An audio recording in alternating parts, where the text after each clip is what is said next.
आदाब, मैं हूँ वसतुल्ला ख़ान और मेरे साथ हैं ज़रार खोड़ो। आज एक वीडियो आपको दिखाना चाह रहा हूँ मैं। एक बहुत ही आम सी वीडियो है।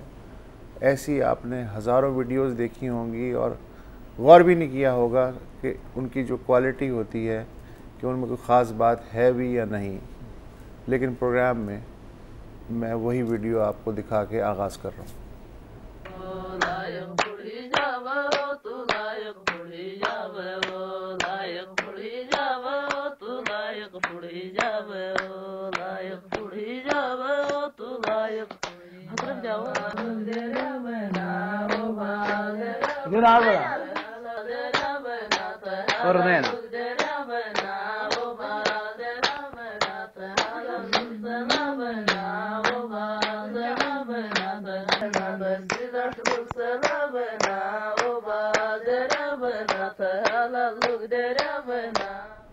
कुछ औरतें हैं जो कोई गाना गा रही हैं, तालियां बजा रही हैं, एक या दो लड़के हैं वो नाच रहे हैं जी।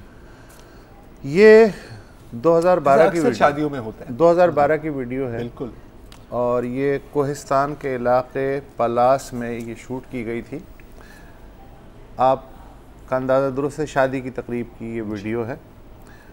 3 लड़के, इसमें तो एक लड़का दिखाए हैं, वैसे 3 लड़के इसमें रक्स कर रहे थे और ये जो 5 लड़कियां हैं ये आपने देखा क्लैपिंग कर रही थी, गाना गा रही थी। बाद में पता चला कि ये 5 लड़कियां और 3 लड़के गायब हो गए जी। कुछ पता नहीं कहाँ गए। फिर मुतज़ाद इत्तलात आती रहीं कि ये लोग ज़िंदा हैं कि मुर्दा हैं। कहानी फिर रफ्ता रफ्ता खुलने लगी। लड़कियों को उनके वालिद और भाइयों ने बाद में पता चला कि एक जिरगा हुआ था, उसके फ़ैसले की मदद से मार डाला जी, इसलिए कि ये तालियां बजा रही थीं किसी गाने पे और इनकी वीडियो बन गई थी और फिर वो वायरल हो गई थी।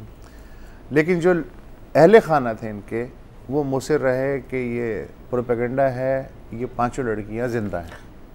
वो इसमें अकेले नहीं थे, अच्छा, इस प्रोपेगेंडा में। लेकिन बहरहाल वीडियो में जो रक्स करते हुए एक लड़का दिखाया गया जो कि असल में 3 लड़के थे, शाह फैसल, शेर वली और रफ़ीउद्दीन। उनके बारे में भी पता चला कि उन्हें मार डाला गया है।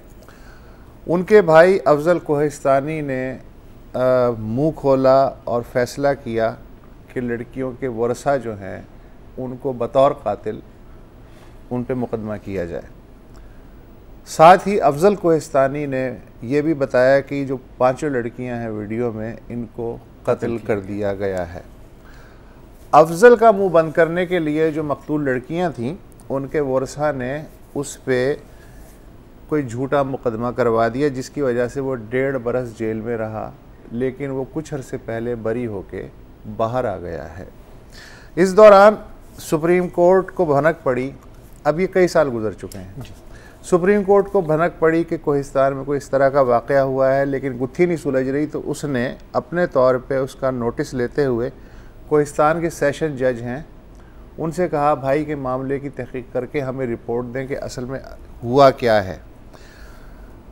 उस जज ने सुप्रीम कोर्ट को बताया कि वीडियो में जो 5 लड़कियां दिखाई गईं उनमें से कोई ज़िंदा नहीं है और कानून को धोखा देने के लिए इन लड़कियों के जो वरसा हैं उन्होंने इसी तरह की हम उम्र 5 लड़कियां हमारे सामने पेश किया और कहा कि जनाब ये वो लड़कियां हैं जिनके बारे में प्रोपेगेंडा हो रहा है कि इन्हें मार डाला गया है।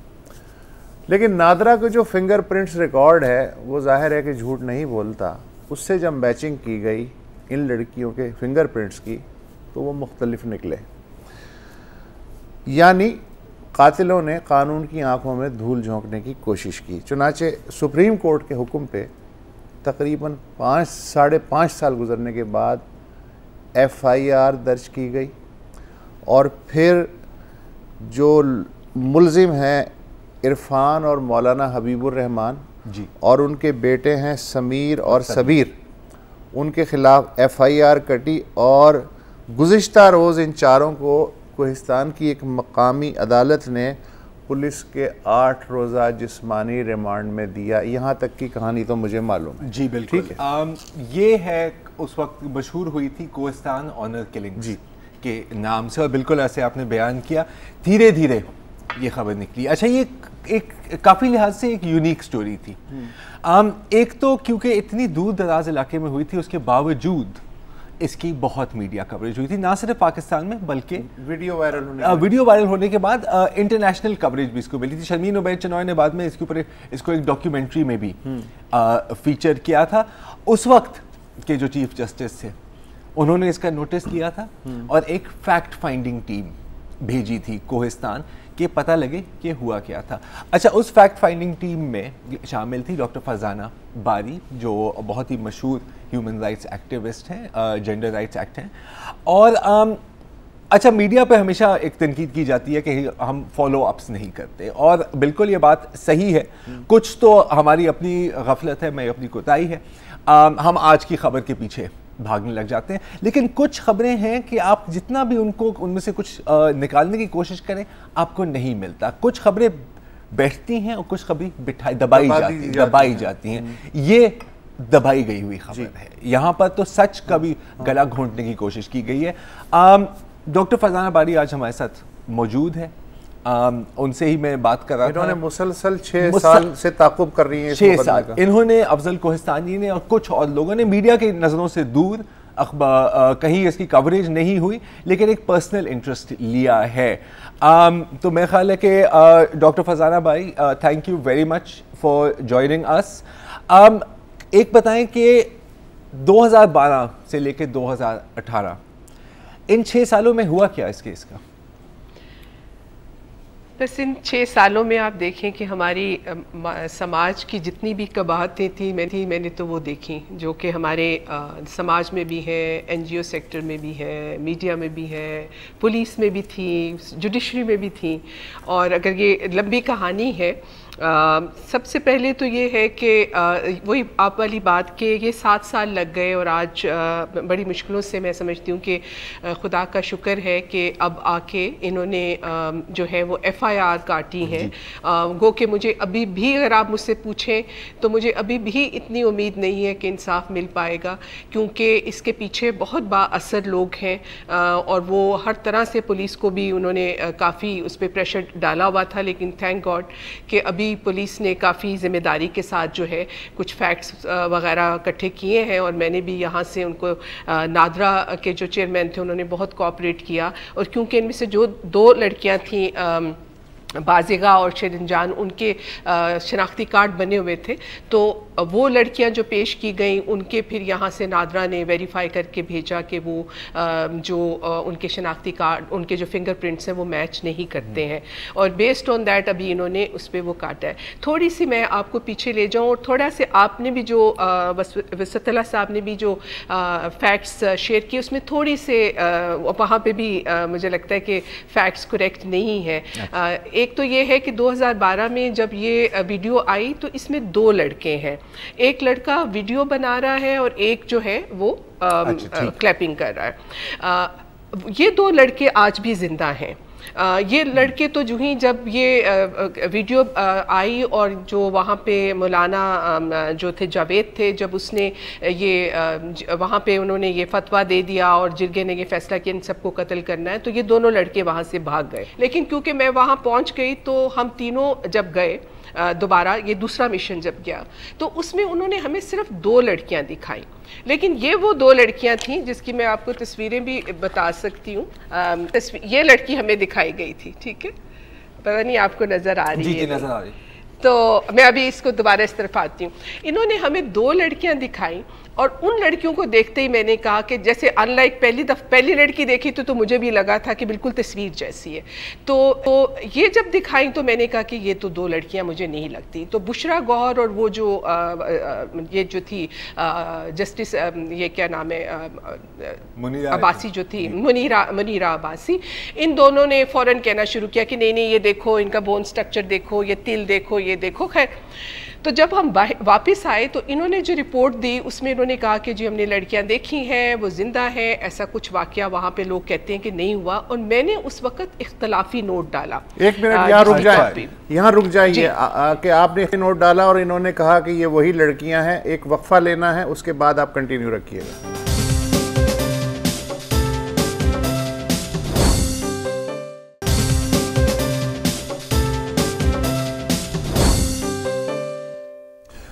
Welcome back. कोहिस्तान कत्ल केस की बात हो रही है। फरजाना बारी साहिबा से हमारी जो है वो बात हो रही है। अभी वो आ गई हैं दोबारा? जी आ गई हैं। अच्छा ठीक है। फरजाना बारी साहिबा, वक्फे से पहले आप बता रही थी कि आप एक 3 रुकनी फैक्ट फाइंडिंग मिशन जब दूसरी बार गया कि जिसमें ANP की रहनुमा बुशरा गौहर, जस्टिस मुनीरा और आप शामिल थी, तो आपको जो लड़कियां दिखाई गईं तो आपने शुबा जाहिर किया कि ये असल लड़कियां नहीं हैं, जबकि बुशरा गौहर साहिबा और जस्टिस मुनीरा ने रिपोर्ट दी कि ये असल में वही लड़कियां हैं जिनके बारे में अफवाह उड़ी थी कि कत्ल हो गई हैं। आगे बताइए। बस वो फिर इस तरह हुआ कि क्योंकि ये 2 वर्सेस में एक थी तो और जस्टिस उस वक़्त फिर इन्होंने केस क्लोज कर दिया और उन्होंने कहा कि क्योंकि इस मिशन को मेरी अपनी जज जो है वो हेड कर रही थी, लेकिन जो क्लोजिंग ऑर्डर था उसमें उस वक़्त चीफ जस्टिस ने लिखा कि क्योंकि डॉक्टर बारी का इस पे डिसेंटिंग नोट है तो अगर उनके पास कोई एविडेंस हो तो फिर मैं इस केस को दोबारा खोलूँगा। तो क्योंकि मुझे तो यकीन था तो फिर मैंने ये लंदन में एक फर्म है वहाँ से ये तस्वीरें भिजवा के, ये लड़की अगर आप देखें ये दिखाई गई मुझे, ये मेरी तस्वीर है जो मैं वहाँ खींच के लाई थी और ये उस वीडियो में लड़की थी। तो जब ये भेजा तो इसकी जब रिपोर्ट आई तो इसके अंदर 17% रिजेम्बलेंस है। तो मैंने फिर ये जो दोबारा चीफ जस्टिस को उस वक़्त लिखा कि इसको केस को खोला जाए। अनफॉर्चुनेटली उस वक़्त ये केस नहीं खुला। मीनवाइल वो अफजल की 3 भाइयों का मर्डर हुआ और उसमें जो लोग पकड़े गए 2013 उनको छोड़ दिया गया। सो 2013 और 14 में हम ये कोर्ट्स में जाते रहे कि किसी तरीके से इस केस को खोला जाए। तो उसमें जो जस्टिस जास अफजल हैं उन्होंने 2015 में कहा कि इसको वो जो गए तो हम वो 3 मर्डर के केस में थे, लेकिन उन्होंने एक मिशन दोबारा मुकर्रर किया था। जस्टिस जो सिविल जज थे शुएब साहब का, जो दासू के जज थे, उन्होंने कहा जी इन लड़कियों की दोबारा से इन्वेस्टिगेशन करें और बताएं कि ये लड़कियां जो हैं ये कहाँ हैं। तो वो जो शुएब साहब की 2015 में रिपोर्ट आई उसमें भी उन्होंने कहा, वाज़े तौर पे लिखा है कि जो लड़कियां मेरे सामने पेश हुई ये लड़कियां वो नहीं हैं। अच्छा, उसके बाद हुआ ये कि अनफॉर्चुनेटली हम बड़े उस वक़्त एक्साइटेड थे कि अब तो केस का फैसला हो जाएगा क्योंकि ये रिपोर्ट जज साहब की आ गई थी। लेकिन हमारी बदकिस्मती के जो एजाज अफजल साहब रिटायर हो गए और फिर ये केस समझे 7-8 महीने फिर पड़ा रहा। फिर मैंने चीफ जस्टिस को एक ख़त लिखा और मैंने इस केस का हवाला दे के उनको कहा कि ये एक तरह से एजाज अफजल साहब ने इसके ऊपर एक मिशन बनाया था, उसकी रिपोर्ट आ चुकी है, तो काइंडली आप इसको देखें क्योंकि ये सुप्रीम कोर्ट का केस है। उस पे लकीली जो चीफ जस्टिस ऑफ पाकिस्तान हैं उन्होंने फिर दोबारा से पुलिस को बुलाया और उनको कहा कि आप फौरी तौर पे जाके पूरी इन्वेस्टिगेट करें और इसमें अगर वो लड़कियां मारी जा चुकी हैं तो पता करें कि किन्होंने मारा है, और उन्होंने कहा कि आप तमाम मॉडर्न टेक्नोलॉजी वगैरह इस्तेमाल करें। तो अब ये हुआ कि अब जो फिर रिपोर्ट आई है इस वक्त जिसकी बेसिस के ऊपर पुलिस ने अरेस्ट किया है कि वो लड़कियां जो उन्होंने पेश की हैं वो लड़कियां उनके ज़ाहिर के थंब इम्प्रेशन जो है वो नादरा ने वेरीफाई किया कि वो मैच नहीं करते। तो अब आपको लगता है केस चल पड़ा है, FIR दर्ज हो गई है, जिस्मानी रिमांड हो गया है? देखें, हाँ अभी उन्होंने किया, उन्होंने 4 लोगों को अरेस्ट किया है और उनका जिस्मानी रिमांड भी मेरा ख्याल है कि उनको ये जो उसमें मिला है। लेकिन अगले 2 हफ्तों में चीफ जस्टिस साहब ने जब पिछली दफ़ा ये लोग आए थे और इन्होंने अपनी तफ्तीश मुकम्मल नहीं की थी तो उनको कहा गया था, इन्होंने 4 हफ्ते का इनको टाइम मिला था। तो मेरा ख्याल है इंशाल्लाह अगले हफ्ते तक ये केस लगेगा सुप्रीम कोर्ट में और फिर उस पर और मज़ीद जो है इसके ऊपर मेरा ख्याल है सुप्रीम कोर्ट जो अपनी इंस्ट्रक्शंस देगा। लेकिन ये बात एक तरह से साबित हो चुकी है कि ये लड़कियां जो हैं वो मारी जा चुकी हैं। सिर्फ एक बात पीछे मैं अगर जाऊं कि वो आमना जिसको हमने जिंदा देखा था, वो लड़की भी बाद में मारी गई, और उसकी स्टोरी ये थी कि वो बाद में ये पता चला कि वो लड़की बदले सुलह में आई हुई थी, और उसके शौहर ने कहा कि जी जब तक आप दूसरी औरत मुझे नहीं देंगे मैं इस औरत को नहीं, अपनी बीवी को नहीं मारूंगा। बाद में अपेरेंटली वो लड़की भी मारी गई। तो इस वक्त सूरत हाल ये है कि इसमें कोई 4 ये लड़कियां मारी गई और 3 जो बिल्कुल वो जो इन लड़कों के भाई थे उनका कत्ल हो चुका है। अफजल कोहिस्तानी को पिछले साल इन्होंने एक झूठे केस में जो मैंने बता दिया जी फरजाना साहिबा सॉरी ये जो पूरा केस है हर मोड़ पर इसको डिस्टॉर्ट करने की कोशिश की गई है। ये सिर्फ आप नहीं कह रही, हसीब ख्वाजा एक इन्वेस्टिगेटिव जर्नलिस्ट है और उन्होंने भी इस पे तहकीकात की थी, पर उनको भी धमकियां मिली थी। मौलाना जावेद जो कहा जाता है कि जिन्होंने जिरगे की सदारत की थी, उनसे पूछा गया कि जी आपने लड़कियों को पेश क्यों नहीं किया, उसने कहा कि जी हमारी लड़कियां कोर्ट और पुलिस के सामने नहीं जाती। ये भी एक झूठ था। मैं आपसे एक आखिरी सवाल करना चाह रहा हूँ, वक्त कम है। आपने कहा कि जस्टिस मुनीरा और बुशरा गौहर वो इंसिस्ट कर रही थी कि ये वही लड़कियां हैं, हालांकि आप कह रही थी कि जी बिल्कुल नहीं लग रहा था। आपका क्या ख्याल है कि ये उनसे कोई गलती हुई थी आइडेंटिफिकेशन? नहीं, देखिए उनकी जो रिपोर्ट है उसमें तो उन्होंने ये कहा, और वो बहुत ज़्यादा मुझे लगता है कि बहुत ज़्यादा ये मैनिपुलेशन थी। मुझे लगता है कि इस्मतुल्लाह जो उस वक़्त MPA था, वो JUI के था, वो इन लड़कियों का जो कबीला है उसका वो बड़ा है, और मुझे लगता है कि उस वक्त शायद ANP चाहती थी, उन्होंने उसको ये कहा था कि हम तुम्हें शायद कवर अप देंगे और तुम शायद ANP को ज्वाइन करो। मुझे नहीं पता कि पीछे क्या, लेकिन बिल्कुल मैं उस वक़्त भी कवर अप था। ANP ने पूरी तरह से उस वक़्त की पुलिस, उस वक़्त का जो असिस्टेंट कमिश्नर था, प्लस ये मियाँ इफ्तिखार और ANP, ये सब लोग इन्वॉल्व थे, और मैं समझती हूँ कि ये बिल्कुल सब ने मिलकर इसको कवर अप किया था। और अभी भी मैं आपको बताऊँ कि पुलिस पे बहुत दबाव है, अभी इसको कवर अप करने की कोशिश की जा रही थी, लेकिन मैंने यहाँ पे जब चीफ जस्टिस साहब ने भी इसमें किया, लेकिन मैंने जो human right commission of Pakistan से कहा था कि आप भी इस पर कॉग्निजेंस ले लें। उन्होंने भी इस पर GIT बनाई है, जिसके ऊपर फिर मैं भी उसमें, उन्होंने मुझे भी, और एक वो हमारी अवामी वर्कर्स पार्टी की। वेरी सॉरी, मैं आपकी बात काट रहा हूँ। आपसे हम राब्ते में रहेंगे जैसे इस केस में डेवलपमेंट आती है। अब हमें लेने हैं एक छोटी सी ब्रेक, और ब्रेक के बाद हम बात करेंगे सरदार अख्तर मैंगल से।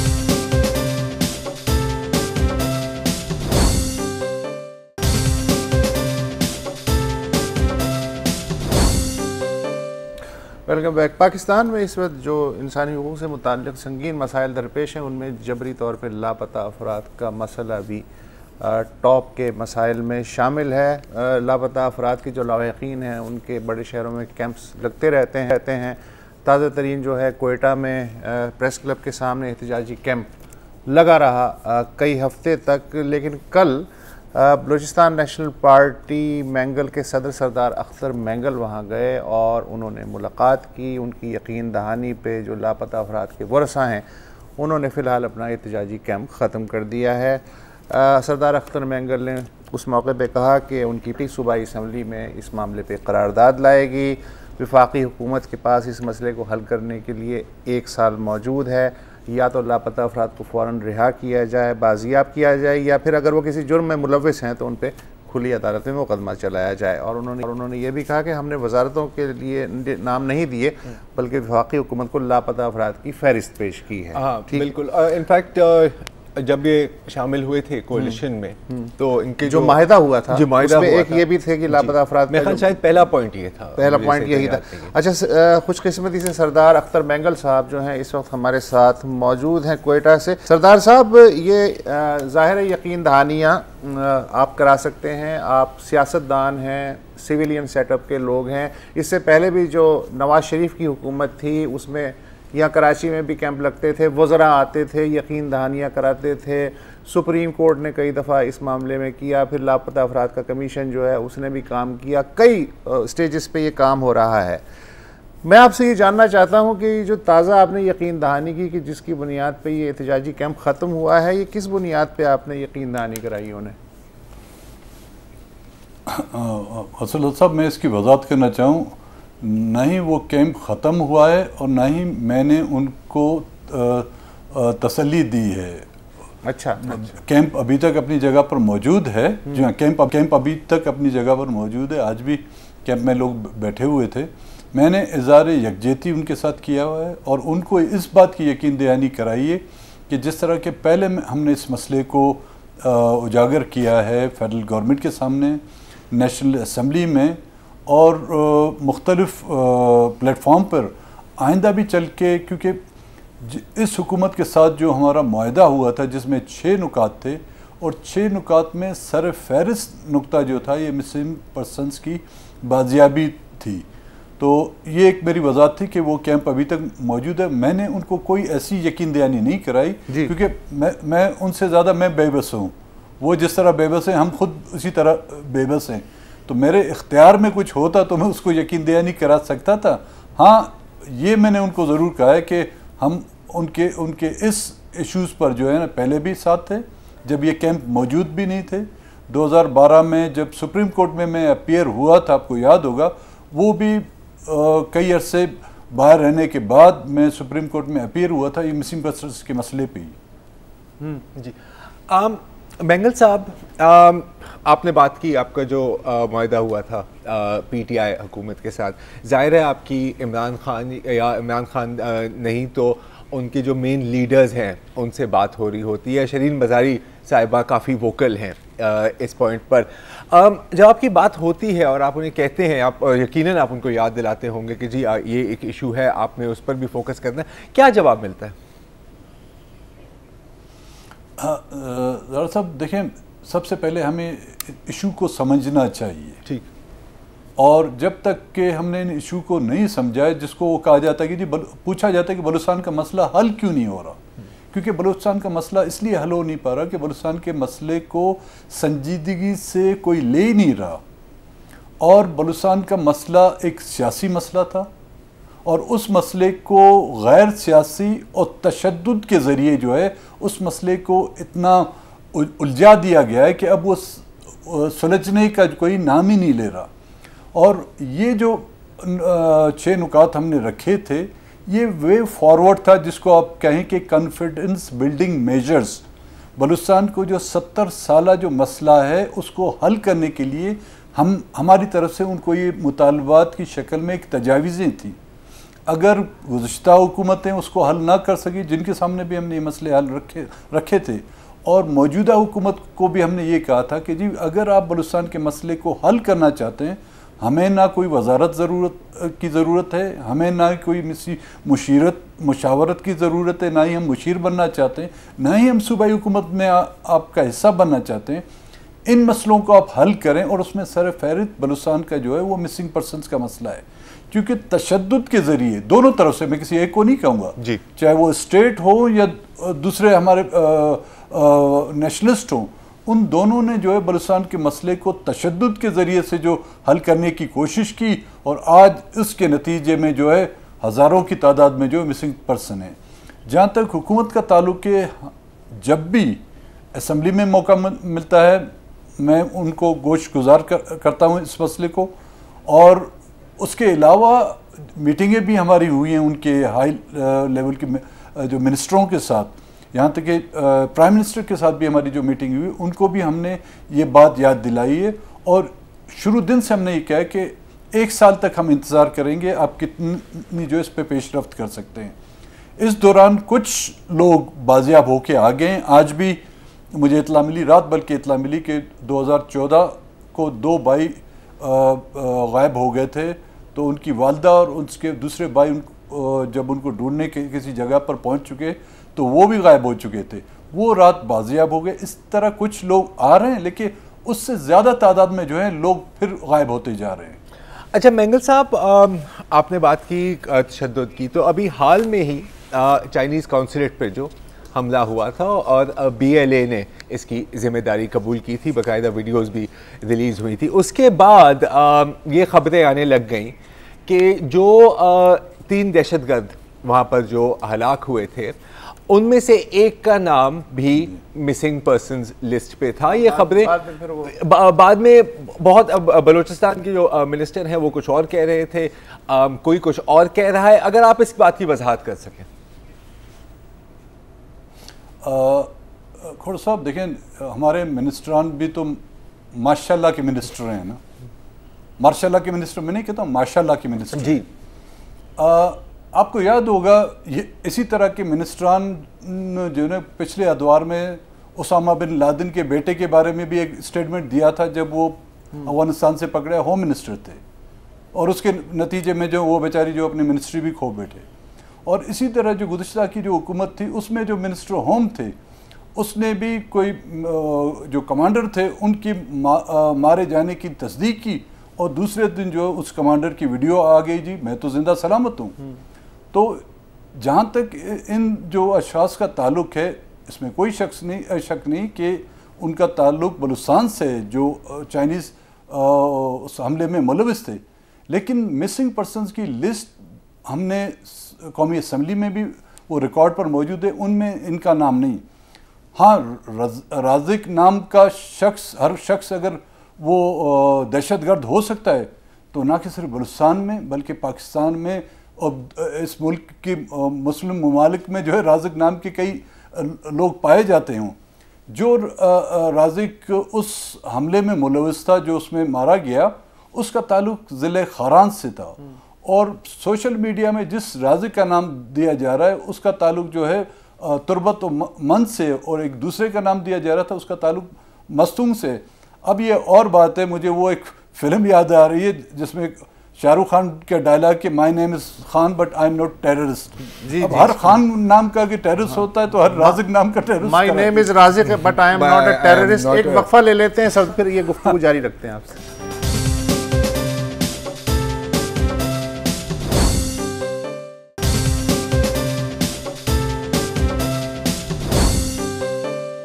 Welcome back. इस वक्त हमारे साथ बलूचिस्तान नेशनल पार्टी के सदर सरदार अख्तर मेंगल मौजूद हैं, जो इसी शर्त पे इमरान खान हुकूमत के कोalition पार्टनर हैं कि बलूचिस्तान के मसले बिलखुसूस जबरी तौर पे लापता अफराद का मसला जल्द अज जल्द जो है तकरीबन साल भर में हल हो जाना चाहिए। सरदार साहब, कई फहरिस्तें हैं जो जबरी तौर पे लापता अफराद हैं उनकी, मसलन जो जस्टिस जावेद इकबाल की सरकर्दगी में लापता अफराद का कमीशन था उसकी जो फहरिस्त थी वो सैकड़ों में थी, और उनका ये दावा था कि जी इसमें से हमने 70% तो हल कर लिए हैं, 30% बाकी हैं। वॉइस ऑफ मिसिंग पर्सनस के नाम से जो तंजीमें हैं वो इसकी तादाद 1000 में बनाती हैं। HRCP की अपनी एक फहरिस्त है। मुझे नहीं मालूम कि आपने जो हुकूमत को फहरिस्त पेश की है मिसिंग पर्सनस की उसकी तादाद कितनी है। तो ये इतना जो फ़र्क है, ये एक साथ बैठ के क्लब टुगेदर टाइप कोई चीज़ क्यों नहीं हो सकती ताकि एक वाज़ेह तस्वीर सामने आए कि मसले की शिद्दत की शक्ल है क्या? देखें सदुल्ला साहब, जो जावेद इकबाल का जो फैसला है, जो इसका स्टेटमेंट है जिसमें उसने सैकड़ों की मिसाल दी और बकौल आपके कि उसने 70% वो कहते हैं वो हल हो गए। अगर 70% हल हो गए तो इस वक्त भी जो कैंप में मौजूद हैं वो भी तो सैकड़ों की तादाद में है। वो किसको ढूंढने आए हैं? उनके पास वो तस्वीरें हैं, उन लोगों के वो नाम हैं। तो जस्टिस जावेद इकबाल की जो है उस बयान की जो है खुद यहाँ पे इनके बैठना इस तादाद में खुद उसके बयान की जो है वो नफी करता है। हमने जो फहरिस्त पेश की थी उसमें नेशनल असम्बली में, उसकी तादाद जो है 5028 के करीब है, 5328 से। और मिसिंग पर्सनस की जो वॉइस फॉर मिसिंग पर्सन वो तादाद कुछ ज़्यादा बताते हैं। जी, मैं ये नहीं कहता कि हमारी दी हुई फिगर सही होंगी, और मैं ये भी नहीं कहता कि उनकी दी हुई फिगर सही हुई। क्या ये हुकूमत की जिम्मेदारी नहीं बनती कि वो अपने शहरी के बारे में मालूमात हासिल करें? चाहे क्या आज मुल्क दुनिया के किसी इलाके मुल्क में जब किसी मुल्क का बाशिंदा कारोबार के लिए या रोज़गार के लिए जाता है तो क्या उनकी फहरिस्त उनके पास नहीं होती? क्या उनका डेटा उनके पास नहीं होता? तो ये डेटा भी हुकूमत हमें मुहैया करे कि जी आप गलत हैं, ये नहीं तो ये हैं, और ये आज दिन तक क्यों बाजियाब नहीं होते। हम ये नहीं कहते कि उनको फ़ौरन रिहा किया भी जाए, अगर जो बेगुनाह हैं, जो बेकसूर हैं, वो समझते हैं उनको तो रिहा किया जाए। अगर वो किसी भी एक्टिविटीज़ में मुलविस हैं तो अदालतें हैं, कोर्ट्स हैं, आपने मिलिट्री कोर्ट्स तक बना दिए गए, उन तक तो कम से कम उनको रसाई मिले, और उनके जो वर्सा हैं कम से कम उनको ये मालूम तो हो कि आया वो जिंदा हैं या मार दिए गए। अब कल मैं जो कैंप में गया था, हकीकतन वो माहौल था कि एक बाज़मीर शख्स जो है, उनके वो आंसू और उन बूढ़ी औरतों की वो हालत इस सर्दी में देखकर जो इंसान बैठ नहीं पा रहा था, कि वो कहते हैं कि जी हमें ये तो बता दिया जाए कि अगर मार दिए गए तो उनकी कब्र कहाँ पर है, अगर वो मार दिए गए हम कम से कम 2 लोग बैठ के उनके लिए फातिहा तो पढ़ लें। ये तो हुकूमत की जिम्मेदारी बनती है कि वो बताएं कि जी यहाँ पे नहीं है, बाहर गए हैं, वहाँ पे मार दी गई।